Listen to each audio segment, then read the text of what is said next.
And welcome back to another edition of the John Wayne Surge Protector Podcast, a 60/40 production. Recording live from Bat Country, I'm Eric Halsey. I'm Alex Josh Allen as God Midway, and today marks the first day of training camp with the Buffalo Bills on HBO. Get it? Or get it from your friend if you're poor. Yeah, it's super exciting. We can finally focus on something other than politics.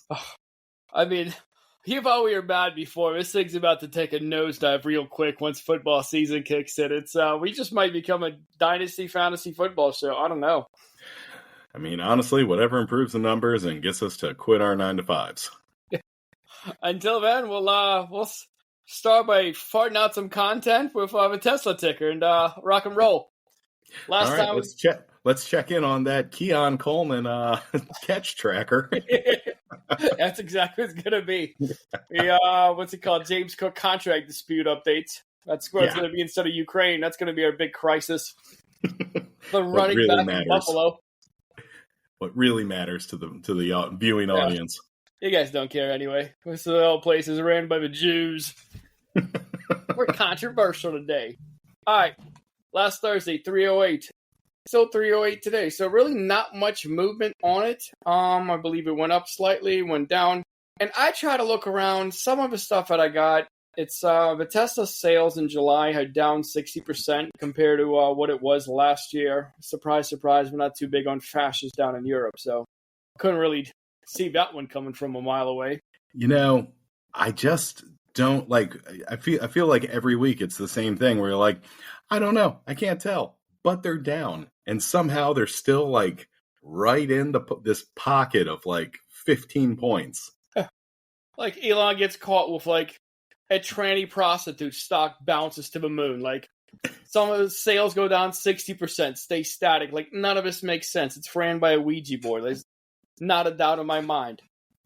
Wow. Whoever's running these numbers from the stock market, I can't wait till they get axed. So let's talk about big numbers because Elon just got a nice little incentive package. Some people say 29, others say 30, and that's billions with a B. So two board members said on Twitter that, it was Robin Denholm and Kathleen Wilson Thompson. They said that the 29 billion or 30 billion, depending where you read, is a good faith effort to compensate Musk in lieu of a long-term plan. So billionaires, they get a carrot just like us, a little incentive. We might have a pizza party if we hit some sales goals.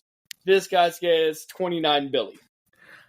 So here's my whole thing. Now, you've told me about the whole CEO deal before where, hey, why don't these healthcare CEOs just approve more healthcare? And you're like, actually, they can get axed over that. Plus, you can actually get, federal charges against you for whatever, blah, blah, blah. It didn't really make sense. So if sales are plummeting and all indications are this is Elon Musk's fault, why is he getting $29 billion as a carrot? So again, we're just going to tie everything to football going forward.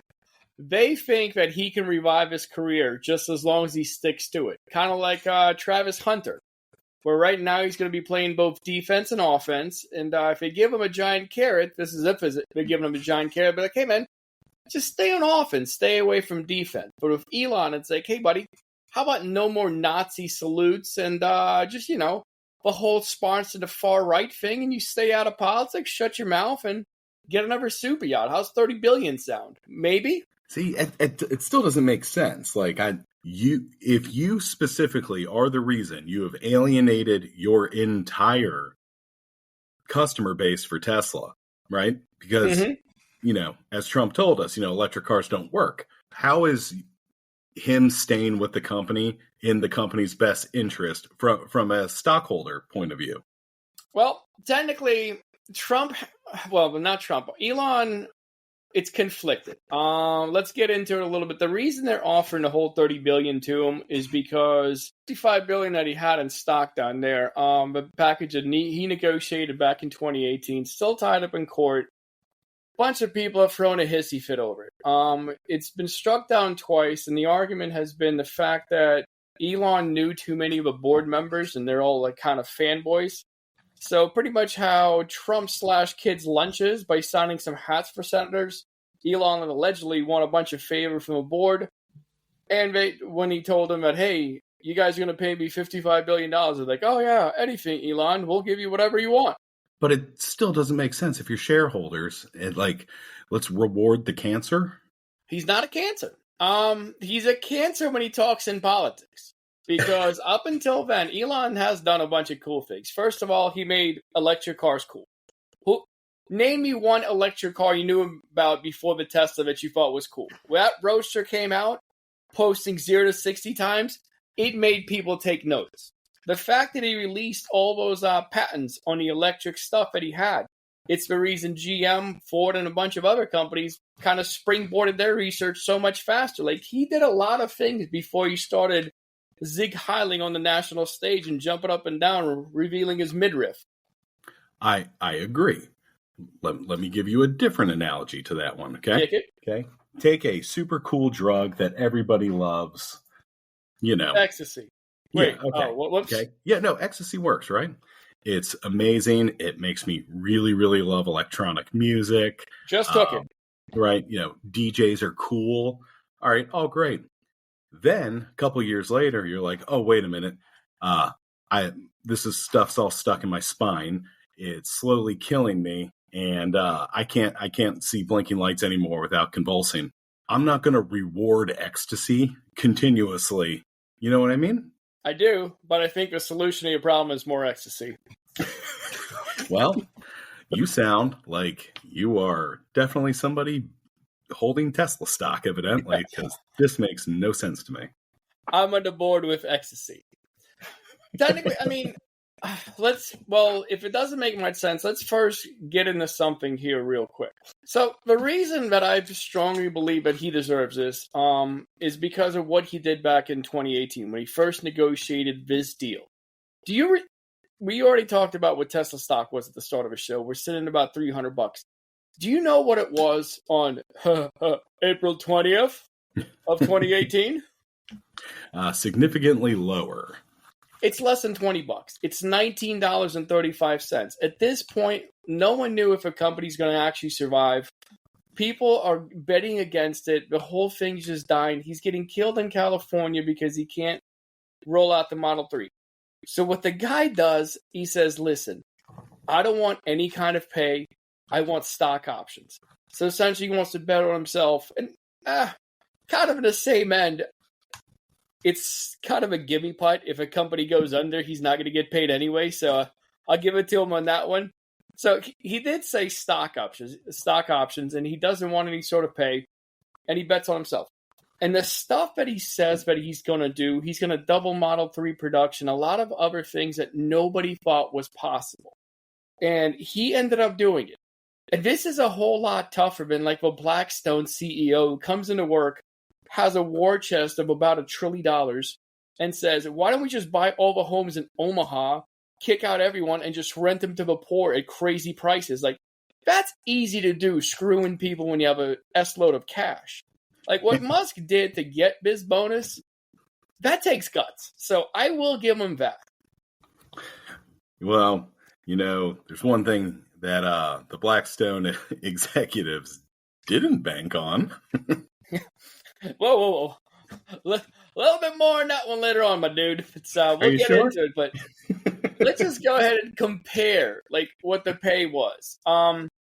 If you look at the remaining Blackstone CEO, Steven Schwartzman, he made $1.39 billion in 2008.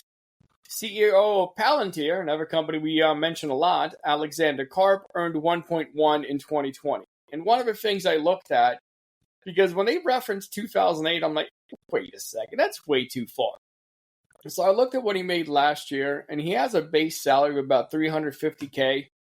And Blackstone itself is worth $1.1 trillion. So again, they got a big old war chest to take away people's homes and a whole lot of buying power. And again, Thursday. We're edgy and we're teasing. We're edging you to release. Sounds a little bit sexual, but that's what it takes. We'll take our clothes off. So 1.1 trillion is what they're worth. His salary was $919 million in essentially dividends. And he had another $84 million on top of that, just in case the over $900 million in dividends did not cut it. Hold on. Is that annual salary? Yeah, dude, that's yearly. But on paper, it's $350,000. That's his base pay. Buddy, this is. Just remember that when you're driving home from work today, my guy. Well, I'm glad we got that extra slice of pizza at our pizza party at the year end. He's going to be able to qualify for what's it called, Hawley bucks and all kinds of stimulus check because all he makes is $350K on paper. You know, it's weird. Like you read something like that where like $350,000 a year, it's still a lot of money. Yeah. Okay, and then $919 million bonus. You're like, you know what? That's irritating to me. That's just an insane amount of money. But then I'm like, no, you know what? It's that single mother in Arkansas who's getting $30 for a formula. That's our problem. I mean, there's a kid out there on a free lunch and he's just taking it away from you and he's illegal too. So that's a whole lot worse than this guy earning $1 billion for running this company. And that's on paper before you look at any other incentives that he gets. And honestly, that just keeps up with inflation. So I can see where he's coming from. Yeah, no, sounds right to me. We, I don't know, free Luigi. Whatever. Oh, we'll get into Luigi 2.0 again Thursday. But let's go and kick it over to Ukraine. And boys and girls, we got a little bit of peace coming up on the horizon. Are you ready? Ooh, day one, baby. Let's do it. We might be going cheap on upgrading our nuclear deterrent missiles, but I tell you what, when it comes to sending an emissary down to Russia to negotiate, Steve Witkoff is coming down there. When? Next week. What date? I don't know, man. Sometime next week. Just like Trump is going to go ahead and do all kinds of sanctions. I don't know, 10 to 12 days later. Like, it makes no sense when he talks about war zones. He's like, 10 to 12 days? Like, what's the price of a banana? $6? See, this is your problem. You think of time as linear, and it's more of a construct in this new administration. Yeah, unless it's about paying a bribe, and it better be tomorrow. Yes. So, who is Steve Witkoff? Well, he's a special envoy to the Middle East. Since 2025, and I'm not hearing anything bad transpiring in the Middle East when I put on OAN, and he's doing all right there in the Middle East. What other qualifications does he have? How about the Witkoff Group? Yeah, how does that sound? He's been dealing in real estate, baby. Yeah, Trump Gaza, number one. Still hasn't been built, but still, again, nothing but peace. Do you still not have enough? He's also funded a little small company called World Liberty Financial. He deals in crypto that features a Trump stablecoin, and it's a goddamn grift, isn't it? Yeah, that's who I want negotiating peace. A guy who is clearly here to try and get over. God, like, the guy runs the World Liberty Financial thing, like, and now he's an envoy to bring peace to Russia, Ukraine. All right, well, nothing else can go bad. Let's talk about it. Let's find out who this man is. Let's hear a little bit more about Stevie Boy. Dude, I would love to know what donation he made to get this job. Well, he was on the golf course when the second guy allegedly tried to kill him. And that assassination attempt was even worse than the first one because this guy didn't even fire a bullet. But yeah, again. From everything I've seen, that guy didn't do anything wrong because it's an open carry state. Well, came at the king. Well, you have to fire to miss, and otherwise you're just a law-abiding patriot loving your Second Amendment.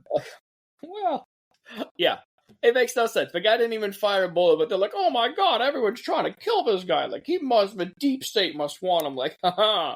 Plot twist, he is the deep state. These are your laws. You made this law that it's okay to just carry a gun no matter what. Yeah, but that's for liberals. Oh, sorry. You should be. There's all kinds of laws. But, all right, we digress. Let's kick it off with Witkoff. He's a self-made tycoon, titan of industry, baby. He started from absolutely nothing. His dad, just a lowly president of a company called George Simonton Incorporated, a women's clothing manufacturer that sells stuff in Target. So, never heard of him. His mother, a stay-at-home interior designer. My bad. All right. Well, it sounds like a real raised himself up by the bootstrap type of bring up here. Well, he's technically, what's it called? Second generation American, because if you go back to his grandparents, can you guess where they're from? With a last name ending in OV, or OFF, I'm guessing it's Eastern Bloc. Go a little bit farther east. I'll give you a clue. He's going back there next week. Is he from Russia? Yes, his grandparents are Russian. He's negotiating a truce between Russia and Ukraine. He has come out and said that Putin is a great man and he admires him. Sorry, Zelensky, this one might not be your. God damn it! We were close. We were so close. All right. Well, I don't get why you just don't give them the country. Why don't you just keep fighting and letting people die? Come on, buddy, relax. I'll sue you. All right, guy.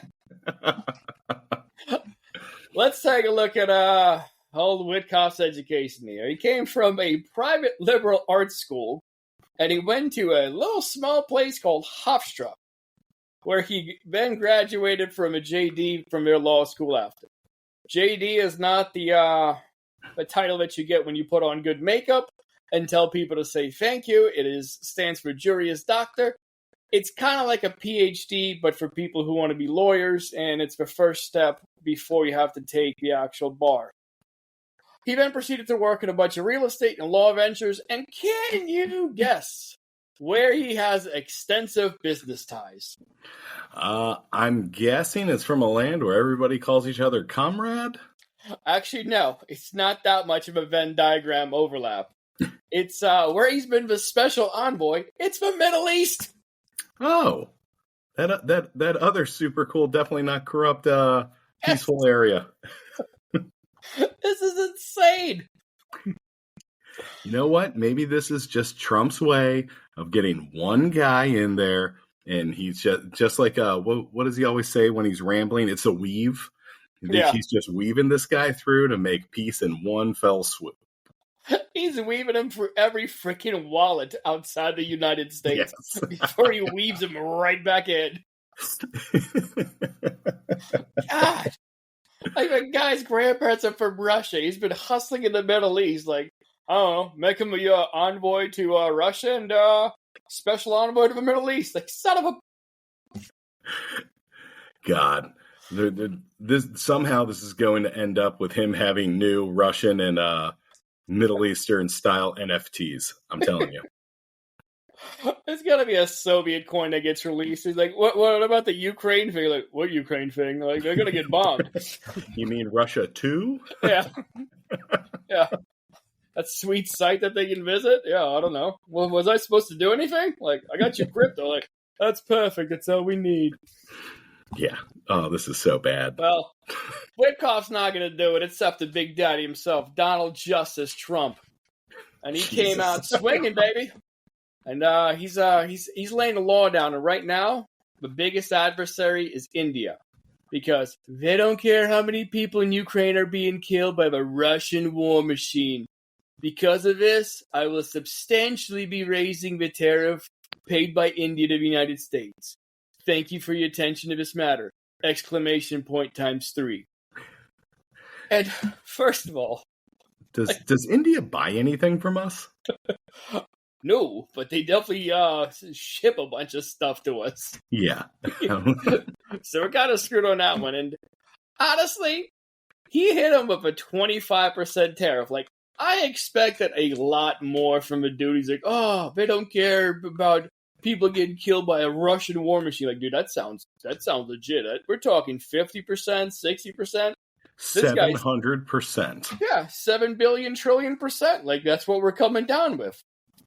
25%. And if you take a look at it, like the EU gets hit with 15%, and that's an ally. So doing the math, it's 10% if you're just buying Russian oil.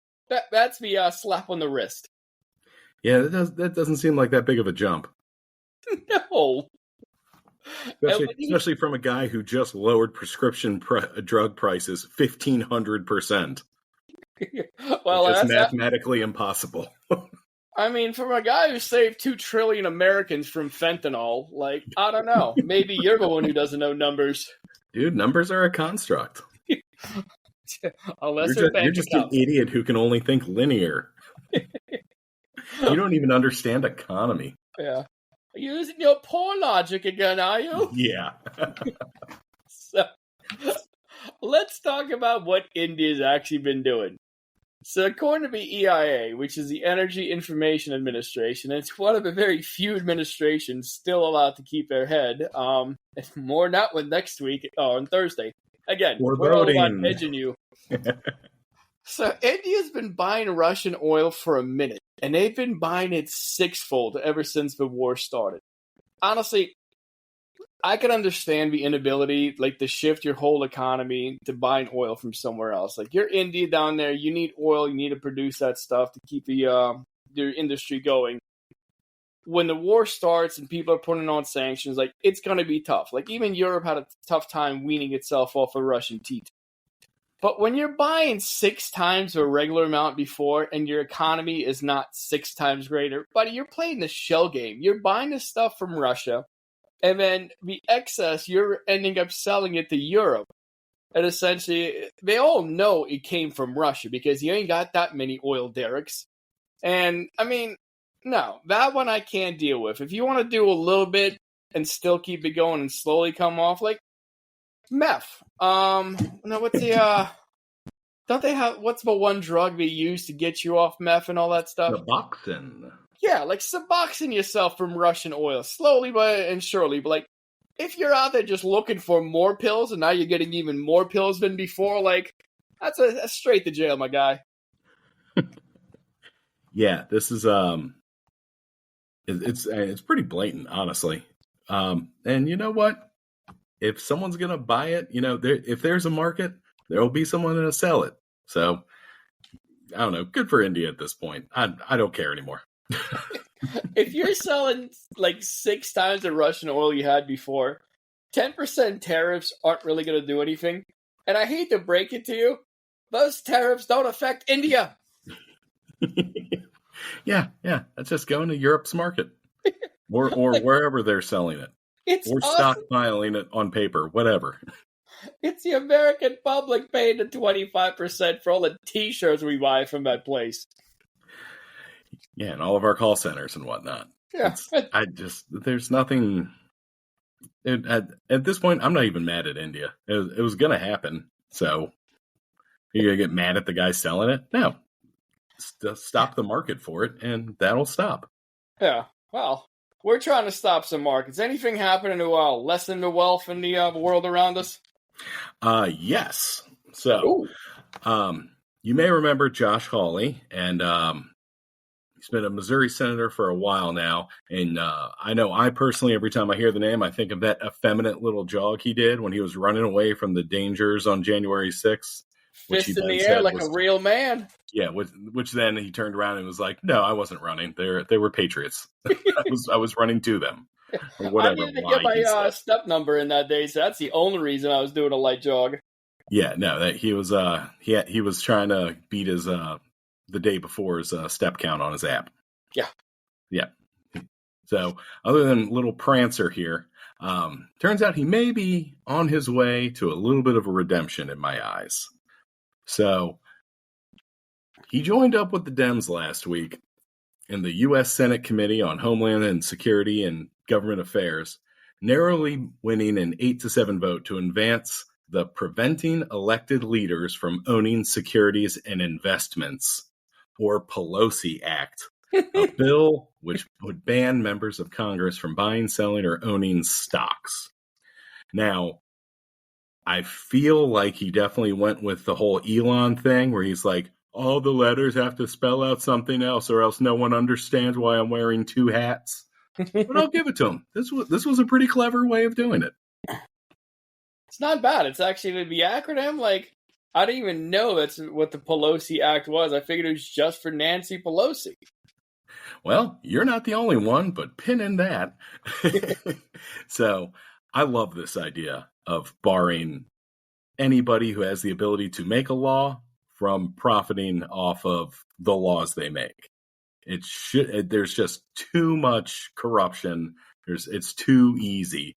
And kudos to Hawley for trying this bad boy out.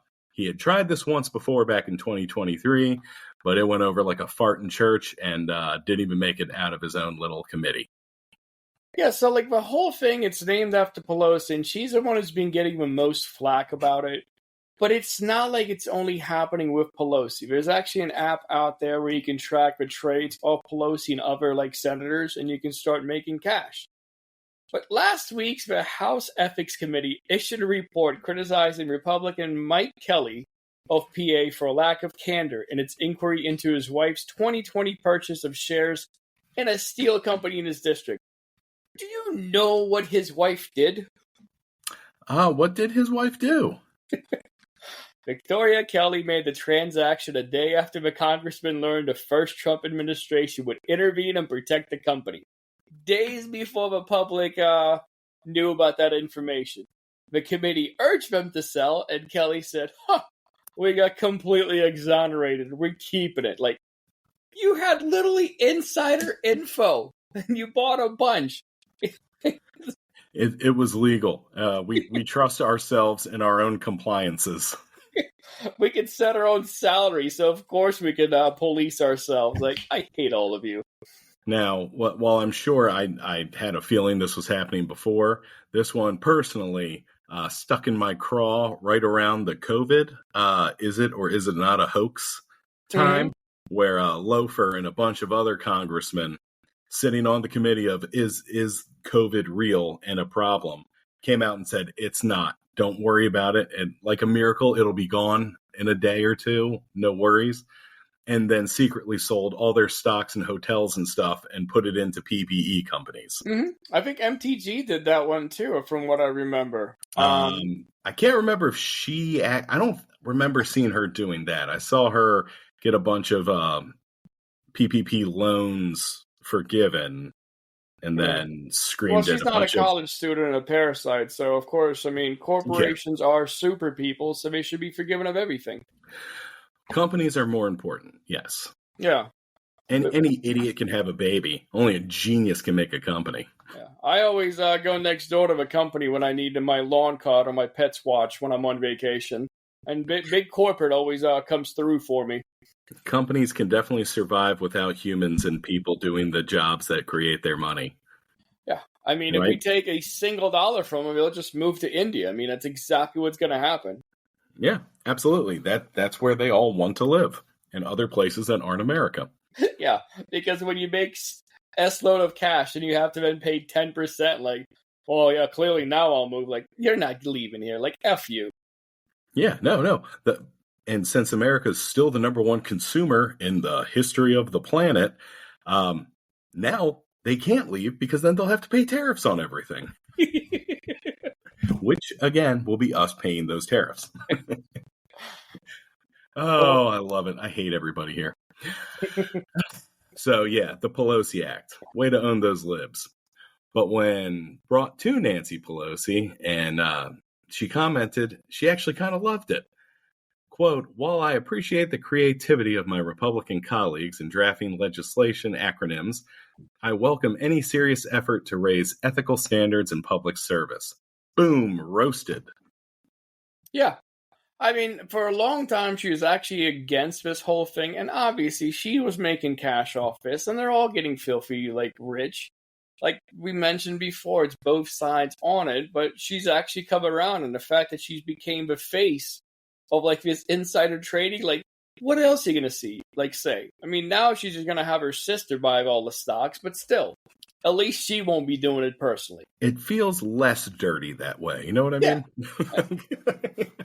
Like, you're still in a cuck chair, but, like, you're not in the room. You have to watch it on CCTV now. Yeah, I can't wait till a bunch of Luigis show up and murder everybody who's worth over $1 million. Anywho, now while this may seem like a common sense move to alleviate pesky little problems like corruption and insider trading before they even begin, unfortunately this bill wasn't a slam dunk.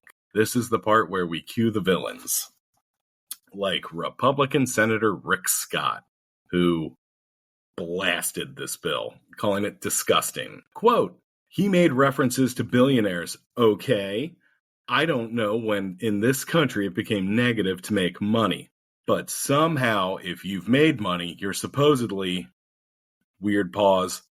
I think Senator Hawley suggests, weird pause, you shouldn't be serving because you trade stocks. Anyone want to be poor? I don't, right? So this is the idea that we're going to attack people because they make money is wrong, is absolutely wrong. We should cherish all of our different backgrounds. So I think it's disgusting what's going on here. End quote. I mean, again, I don't think anyone in this country is like, all billionaires should be stripped of every last dollar. Like, that is not the case. But when they're paying a smaller percentage than the cleaning lady, like, something is literally wrong in the country. And when you have insider info and you're playing with cheat codes, like, something is wrong. If you and your buddy want to play video games together and neither of you have cheat codes, play all day. And if your one buddy's better, then your one buddy's better. But if you know he's got a Game Genie plugged in, a little throwback for all the old heads on here, like, that's not a fair fight. Like, that's all we're trying to get here. Yeah, it's a rigged system. And honestly, I don't know how you get $1 billion without doing something shady in the process. I mean, that's why fearless leaders getting rid of all the corruption stuff. Oh, I'm sorry. Corruption prosecution. My bad. Got to be more specific on that. You forgot that last word there. But you know what? Okay. And you know Makes all the difference. Maybe I'm wrong. Maybe Rick Scott here, whatever. Rick Scott. Maybe he makes a good point. As long as you don't look into Rick Scott co-founding Columbia HCA, a healthcare provider that was fined $1.7 billion for fraud against Medicare, Medicaid, etc. So maybe he should sit this one out as far as corruption stuff kind of works its way around. The worst thing is, like, none of these guys ever do. Like, they will switch real quick. Like, right now, they got the whole thing in Texas where they're trying to redraw the map so they get 5 more seats for Papa Orange. Gerrymandering. Yeah. And the Democrats just straight roll. They're like, listen, we left the state so you guys can't keep doing this. And they're like, oh, if you leave your job, like, that's running away from everything. And I forgot who it was, and I should have done this better. Ken Paxton. Ken Paxton's who you're about to talk about. Was that the gentleman who had people looking for him and he ran away? Yeah, that had his wife drive him as he hid down into the floorboards of his truck because he's had 10 years of corruption charges he's been avoiding. But now let's prosecute that. Like, that's when we want people to come back. You know, you need someone who understands the plight of avoiding his job. It's like, I've been there. I've been persecuted by big government. Yeah, and that's all in all. I'm the victim here. Oh, God. I hate Texas. Yeah, so even Mike Johnson about a month ago was asked about the whole, what do you think about I think it was right after they voted to not raise the minimum wage past $7. And they said, well, Mikey, don't you think it's kind of screwed up that, you guys make $200,000 a year and you can still trade stocks? And he was like, we've never even had a raise in like 19 years. These guys have to eat and feed their families. I'm like, all right, so we can't go past $7 minimum wage, but you can't live on $200,000, so you have to insider trade, carry the one. MAGA loves this guy. That's $200K base pay, just like the guy from Blackstone. Yeah, that's not even counting the cool Trump-signed merch you get to sell to your moron base. There's a couple escalators in that job that the guy bagging your stuff at Harris Teeter won't get. So clearly there's a corruption problem. And seems like the Republicans are real big on this whole Elon Musk. If I see a conflict of interest, I will let anybody know. Just trust me. So Rick Scott and his whole honor system can jump up his own ass. Wild. Unfortunately for Josh Hawley and the rest of America, Dirtbag Rick wasn't the only super trustworthy guy who's against this fight against corruption. Enter our Goblin King, Donald Justice Trump. Hail, Donald. Yep. He took to Truth Social and just smashed Hawley, calling him an idiot who fell into the Democrats' trap and being pro Pelosi and all this stuff and nonsensical. And this was the best part. So Hawley went to go meet with him about a day or two later and explain, hey, man, this is what it is. This is what my bill says. You're cool. This doesn't apply to you. And he goes, oh, yeah, that's not what they told me. He didn't even read the bill. He just took a hot steaming dump all over Hawley without even reading it. He just saw Pelosi and then Pelosi with a positive response and went, this has to be bad. And he's got our nuclear codes. I've got an opposite view of that one for you. Oh, I love it. So here we go. You think it's because he thought it was named after Pelosi and he thought it was good for Pelosi? Yes. If you read into it, it's one article. It's the same thing that you have on here. It says, Hawley, after he told the president it did not apply to the presidency or vice presidency until 2029. He's like, oh, that's not what I've been told. So he essentially thought that Hawley was trying to stop him from grifting during his presidency. He could get an F less about Pelosi. But if someone stops him in his crypto coins mining scheme, like, that's what I think made him PO. I think he misunderstood that, like, stopping trading starts now, and it was called the Pelosi Act. I think he thought Pelosi was the one who pitched this, and Hawley's the one who joined the Democrats to push it through, not Hawley's bill crapping on Pelosi. Why did Hawley not include the president on this? I mean, other than the fact that the Supreme Court gave him carte blanche on doing, like, murdering people in the streets anyway. But, like, why did he leave him off and no insider trading? Like, they've been doing, like, all these things that I see, like, some dude will do a 50x leverage on, like, Brazilian imports right before Brazilian imports, like, get hit with tariffs. And it's stuff that no person without insider info would ever make. Like, why is the president not included in this bill? I feel like he should be the first one on this bill. Because he will tell you if there is a conflict of interest. And there's nobody you can trust more than Donald Justice Trump. I forgot Clearly. I did not have a fully formed frontal cortex. And thank you for putting me in my place. Donald Justice Trump, you are right as always. Grimes, if you're listening from the NSA, my bad. Yeah, you big, dumb, stupid idiot. Don't listen to anything like history or fact or court findings. Just know he has your best interest. Just follow him blindly, like he was an evangelical on TV. Anytime I need news and how to think and what to be angry about, I log on to Truth Social. Truth Social, because thinking is hard. That's fair. Brought to you by Newsmax and OWN. Come on, Newsmax. You know you want us. We're almost about to get double-digit listeners. I'll download this thing from Spotify as well if I have to. We'll break 11 before the end of a week. We'll be the young guys you bring in to try and bridge parents being reinvited to Thanksgiving with their kids. What's it called? The reunion show where we go to houses? Yeah. That might actually be fun. Yeah, I'm in. Just sponsor it. We'll do it. I don't care. Freaking shot at the first Midwest house we go to. What the hell? Maybe you. I got one of those MAGA recognition, like, hello, brother. Earlier, come on in, brother. Let's drop hard over the weekend by a guy wearing a red hat that said Trump was right about everything. He looked at me in the eye and went, huh? I'm like, nope, sorry, I just have the face of a racist.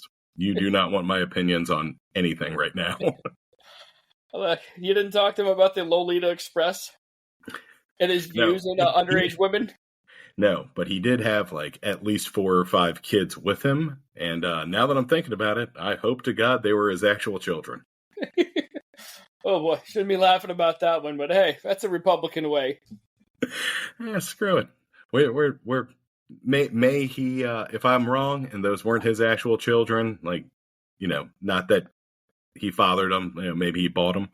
May he end up in minimum security like Maxwell did too. Yeah, I'm sure. No deal there. All right, Brain, time for you to log off. I'm Alex Midway. Go Bills, baby. I'm Eric Halsey. Kill a pedo. Daddy, chill. Later, Gators.